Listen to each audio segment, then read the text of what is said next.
come again in faith, grateful for your grace. All right. I'm gonna need judgment-free zone, okay?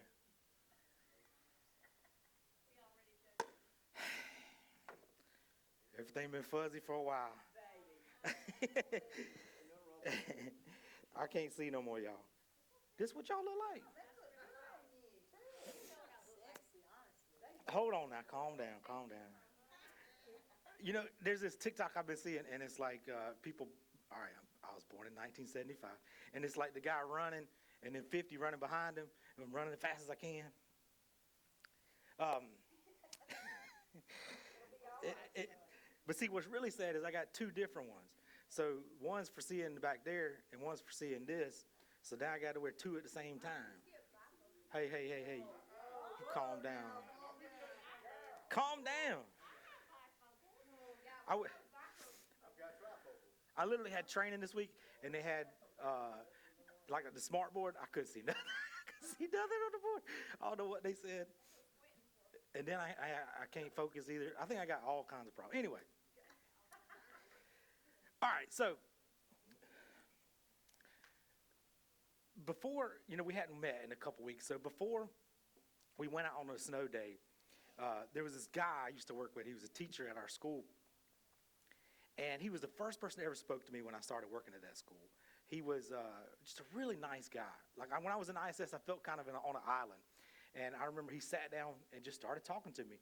And right before the snow day, he came in and sat down by me and was like, I know you got this new job, and I know it can be very difficult. And it is. It's very taxing as far as emotionally.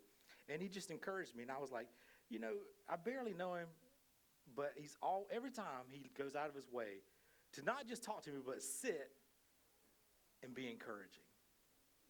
And so while we were out on the snow break, I got a text and said that he had passed. He was 56, and he just died suddenly. And literally the next day, his grandchild was supposed to be born. They was going to have a scheduled C-section, so they had it Friday. So, it just put me in this worst place. I don't know. Like, I just feel like when I walked down the hall, he's on a 200 and he had like this, similar like this, like a little podium, but it's on wheels, and he had his computer, and he'd kind of roll it around, and like it's covered in flowers, And so like now, like 2 weeks have gone by, and nobody's really talking about it anymore. And I had this thought like I was leaving. I was like, time marches on, right? We kind of think like what kind of legacy we're really leaving, but at the end of the day, they're just looking for somebody to fill his job. How does that make you feel when I say stuff like that? What kind of mark are we really making? And I know that's not our intent in life, but I would like to think that, I was able to impact people in a way that made their lives better, right? And so we were watching this. So we were watching this movie. I know you've seen it. Who's seen The Greatest Showman? All right, so this is a Greatest Showman sermon, okay? Because I like the movie. I seen it the other day. It took me back to being a little kid. Because when I was a little kid, my grandfather would take me to the circus. That was that one thing we would do. The other times he'd take me to work because I worked with him. So this was more fun than work. And I remember he'd get me the bowl of peanuts, and I'd sit there and I'd watch the circus. And see, y'all younger people don't understand how fun the circus is because we couldn't look at everything on the internet. You couldn't just YouTube everything. Who sees an elephant, right? So when we were kids, going to the circus was amazing, right? And I didn't like the whole 3-ring thing because I wanted to see everything. You had to, you couldn't focus on it. All right, so let's do this. What was your, if you've been to the circus, what's your favorite act? They have, that's true. Anybody got a favorite? What? I like the trapeze. I like the motorcycle. That P.T. Barnum said the clowns were the foundation of the circus. What did you say? I said the motorcycle thing. Isn't that amazing? Y'all seen that? I remember when I was a kid, I was like, how do they do that? It was amazing. And I like the thing that Zendaya did. Science. I love that. But I used to love, I would have been the lion tamer, right? The lions were so cool. You know what I mean? till they bite your neck like, what was that, magician? So I thought a lot about, after I watched this movie, because I wanted to see if the movie portrayed, and it did, like, right? It was a fictitious movie, right? But then when I started reading the guy, I was like, wow, like, this crazy, listen to this things he had, like, this is his idea. By the time he was 20 years old, he already owned his newspaper company he started. Like, he started all these businesses. He was a politician. He did a ratification of slavery, but then had a loophole so he could have his own slave. And then, when she died, made people pay to watch her autopsy. Like, the guy was wild. Like, he never, I couldn't tell by reading, like, if he was a good man or not. But anyway, he said this about politeness. Politeness and civility are the best capital ever invented in business. Hard work, whatever you do, do it with all your might. Work at it if necessary, early and late, in season and out of season. In health, the foundation of success in life is good health. Money is in some respects like the fire. It is a very excellent servant, but a terrible master. Charity, be the best kind of charity, is to help those who are willing to help themselves. Integrity, preserve your integrity. Making others happy. The noblest art is making others happy. No one is like anyone else. No one ever made a difference by being like someone else. It's like I was wondering, like, when he'd have all these crazy acts where he would just employ people that they thought were outcast, you know, which I think is funny too, because like I was looking at the pictures, and like the world's largest man was like 250. You know what I mean? Like back then, like now, y'all seen his TLC, but anyway. I don't care what the newspapers say, as long as they're spelling my name right. I mean, he just had all these crazy things to say. And so I was just reading all this, and it just made me think, like, even today, I think most people know who P.T. Barnum is, right? And you know the most famous thing is what? What is he most famous for? The circus. Ringling Brothers and Barnum Bailey Circus. He didn't start until he was 60 years old. Like, by the time 60, are you ready to start new adventures? Or are you ready to just close up shop? And see, that's kind of how we think, but that's not how they thought. You know, it was just the next chapter. What am I going to do? Right? And to put things in contrast, he found this lady. They said that she could sing. He never heard her sing. He was like, I'll employ you to sing. And that's actually true. Do you know how much he paid this woman every night for 150 shows? Take a guess.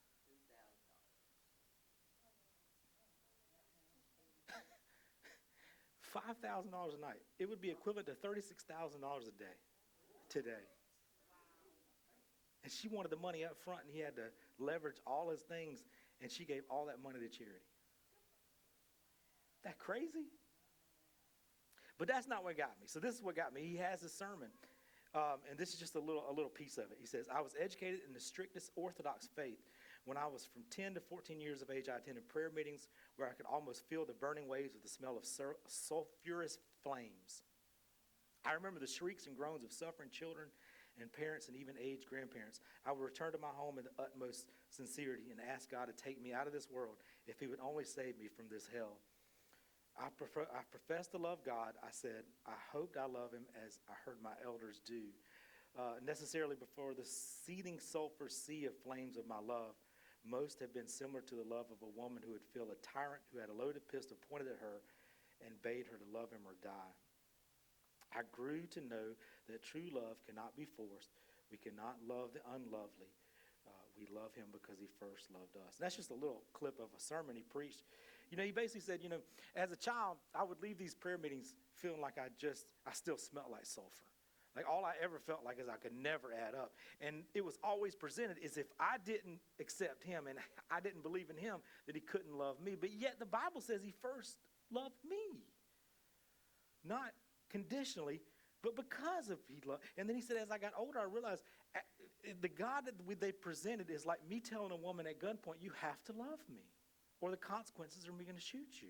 So if there's consequences, then is there love? Do you believe that? If there's consequences, is that love?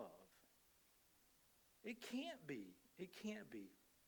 And so that's why I went down this journey. I was like, so the same guy who had this crazy life, right?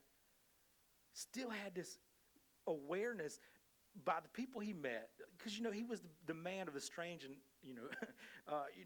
the circus didn't start out like we see it with the trapeze and all that kind of stuff. It started out with the tattooed man and the bearded lady, like it was a freak show, right? And so people would run them out of town because they were different.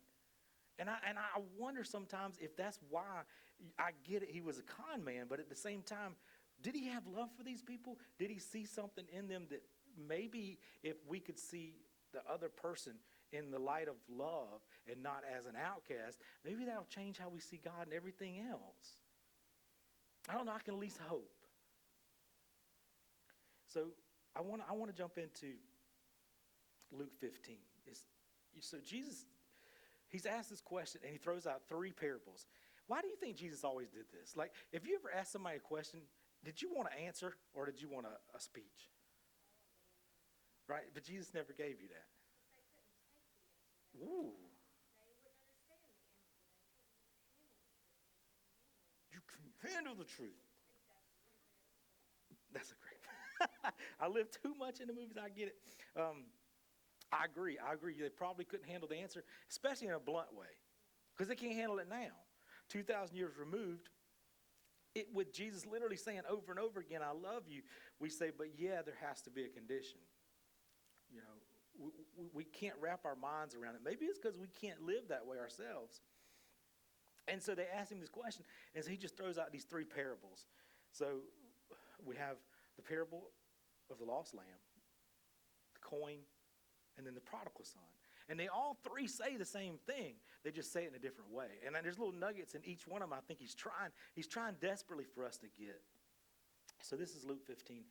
It says, many dishonest tax collectors and other notorious sinners often gathered around to listen as Jesus taught. Who gathered? Those dirty sinners, right? God, it always, this is how we start, right? The only ones willing to listen. All right, so this raised concerns among the Jewish religious leaders and the experts in the law.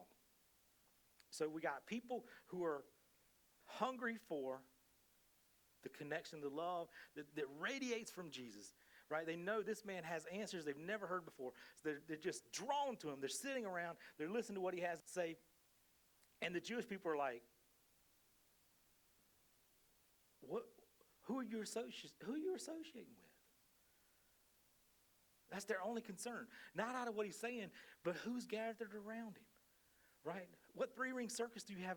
That's you in a nutshell. So we're gonna judge you based on your company you keep.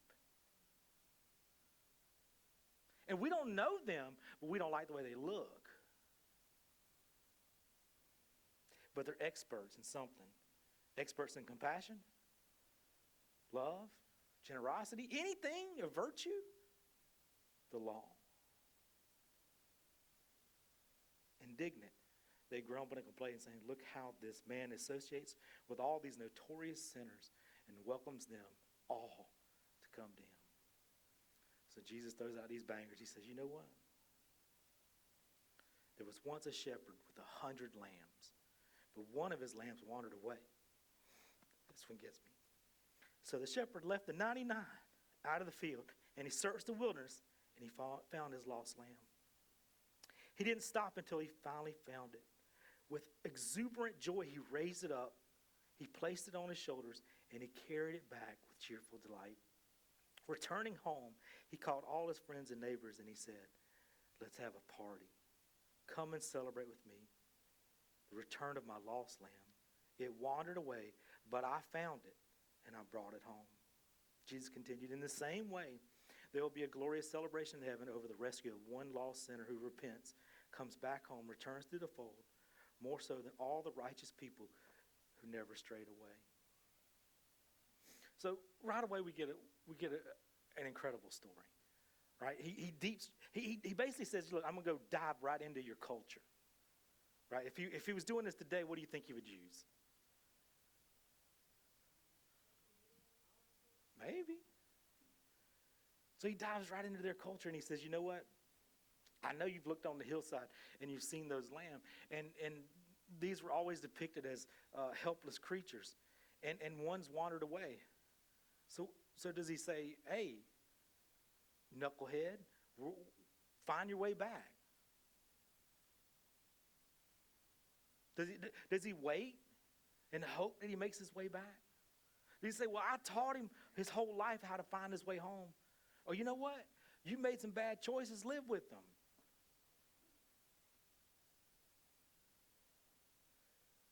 He recognizes out of this entire 100 sheep, right? 100 of them, that one's missing. Clearly, he's missing. He tears apart the wilderness to find the one. Because everyone mattered. Even the one that may not, the rest of them might not even notice he was gone. But the shepherd knew. So he leaves the 99 in the open field and he searched the wilderness for the lost lamb. He did not stop until he finally found it. He did not stop. Love never fails. It doesn't matter why he was gone. This story, Jesus doesn't even waste his time with a backstory as to why. He just said he was. And he said, I'm going to tear the wilderness apart until I find him because I can't sleep tonight until I know he's home. And so he finds him. And what is the expression of, what does he feel when he finds him? Does he scold him? I remember one time when I was a kid, I just went everywhere. It was kind of ridiculous. Maybe it was a different generation, but I was with a friend and went to the beach last minute. I don't even think I had shoes. I remember getting there and being like, I don't have shoes. I don't know what's going on. So literally they're like, y'all go play on the beach. We're going to go do something. And I'm little. I'm like elementary school age. And I remember walking down the beach looking for shark's teeth. Well, you know how you're at the beach, you can kind of just walk a minute and all of a sudden now you're a long way away. That's how it was. Well, they couldn't find me. So when they finally found me, the lady done beat my behind, right? She was like, we were so worried we couldn't find you. Just, that's kind of almost an inclination as a parent. Like you're happy, but you're also mad as fire, right? We don't even see that. We don't see that in God. It's nothing but love, right? Listen, he says, he did not stop until he finally found it. With joy, he raised it. He placed it on his shoulders, and he carried it back with cheerful delight. Like, at no point was there any anger or any ill will. At no point did he scold the lamb. At no point did he say, you dummy, you shouldn't go out there. You could have gotten eaten. At no point does he even give a lecture. He's literally just happy to have found the lamb. He's just happy to be able to take it home.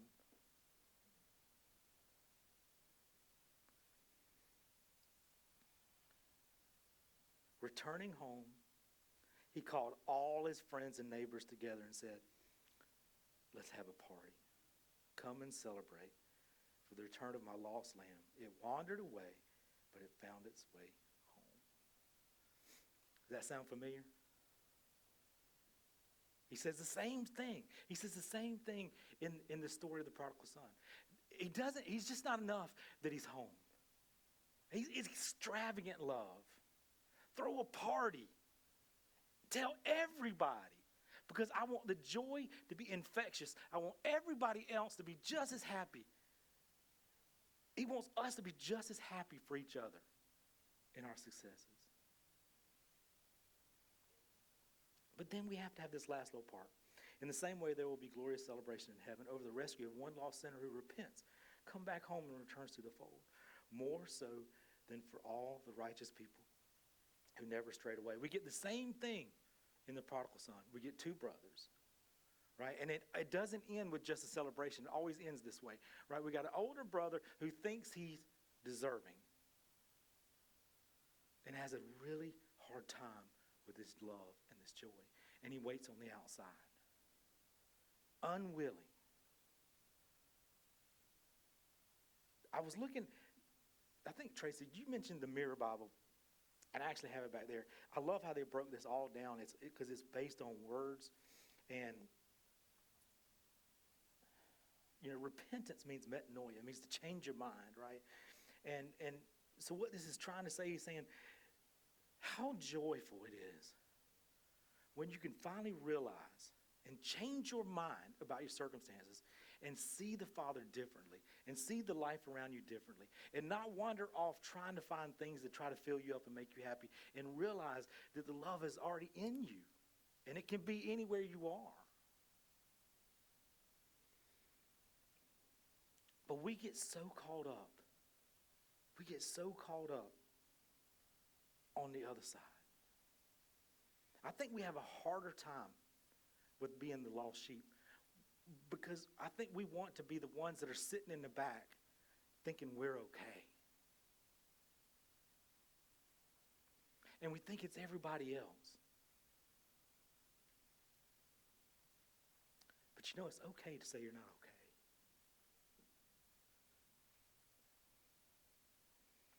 I love this story because, you know, it hit me the other day. I am that lost sheep, right? He stepped out of heaven, out of his love for me, to make sure that he knew, that I knew how much he loved me. I literally only do this job so that everybody knows and doesn't have to live with the religious trauma that I have to still deal with today, that I cannot get rid of. You know, I had this thought. We go down these rabbit trails because I guess your algorithms are specific to you. And so I get a lot of people on there that complain about religious trauma. And they say, you know, I'll never go to church again. They were so unloving. And I see so many stories of people who really are wounded, deep, hurt. I mean, we were literally, Stacey said she was just listening to a person who had this incredible story. He was a musician. And I was just like, God, like I listened to his story. It's just so traumatic. And I thought to myself, I kind of got a little angry. And I said, if there's so many people that are hurt by the church, why doesn't the church apologize? Why do they never say they're sorry? You know what, though? It hit me. Because it was me. I was that guy. And I didn't apologize. How many 15 years I stood up here and told everybody how terrible they were.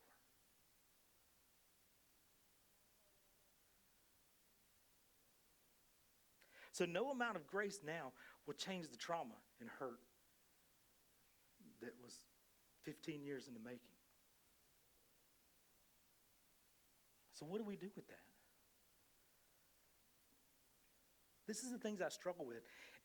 And so as I look at somebody as mixed character, as P.T. Barnum, you know, with this extravagant life, even he could understand just by knowing people and living in this world that God's love has to be more. It has to be deeper and it has to be more than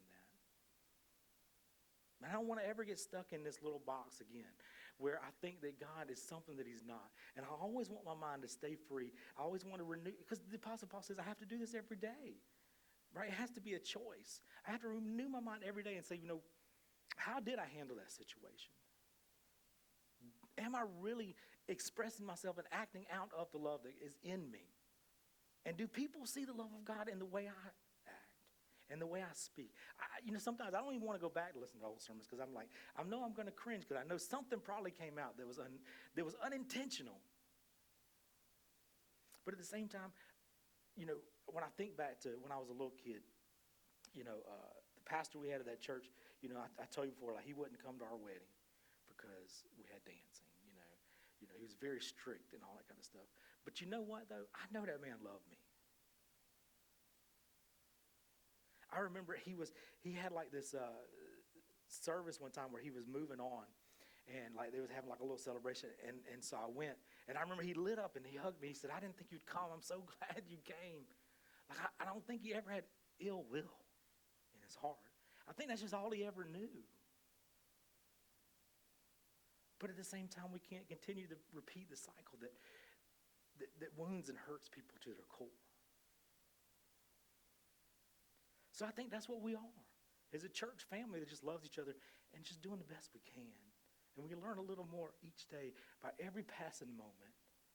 So I want to let you know today that I love you from the bottom of my heart. And if anybody's ever hurt you, as a religious leader, I apologize because I love you And I just want you to know how much God loves you. Let's worship.